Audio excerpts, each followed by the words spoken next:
consultants, there is there's the professionals, there's the consultants, and there are the artisans. The professionals are like people that have a license, okay? They studied for years in school, they have a license. Think of architects, civil engineers. You need them, right, for your house. You need the architect to design your home for you.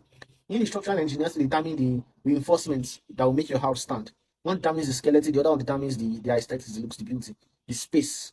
Okay, the space. So you want a 2, 3 bedroom, 4 bedroom, you want a 5 bedroom, but you have a land that is about 800 square meters, but you want a 4 bedroom. How many stories does he have to be? This, that. Where do the architect deals with? He knows how to transform the space. Okay, he knows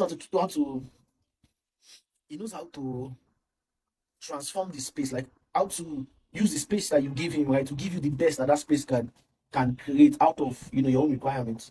Okay, then okay, beauty to the finishing of the house too belongs to the architect. But for the house to stand, any house that falls, any house that collapses, is always a reinforcement problem. It's not an aesthetics or design problem. It is always a reinforcement problem. The civil or structural engineer now can design the reinforcement. Tell you that, okay, you want a 2-story building, and this is how you want it to be. Okay, this is where you need to put iron. This is where you need to put the columns. Inside the columns, you need white 10, white 2. This is the iron diameter and strength that you need to put in this column so that your house doesn't fall. Because at the end of the day, it is the iron in the building that is carrying the building.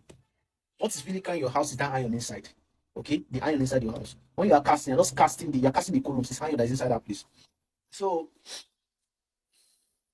so, those are the professionals, right? You also need professionals like the quantity surveyor. So now you don't embark on a project where you know that you have 10 million now. You want to build a bungalow, and you start.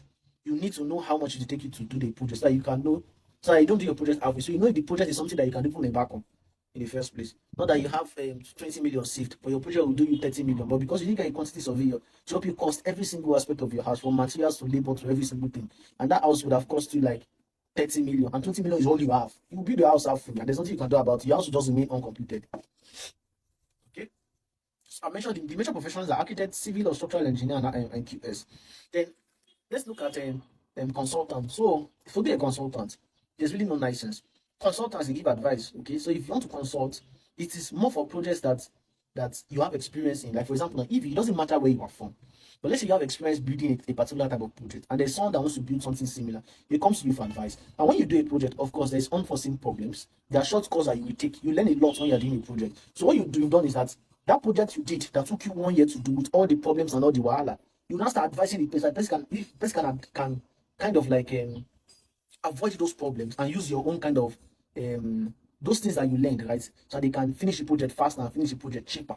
Okay, it's just like somebody now that has 10 years experience doing something, right? Instead of you to go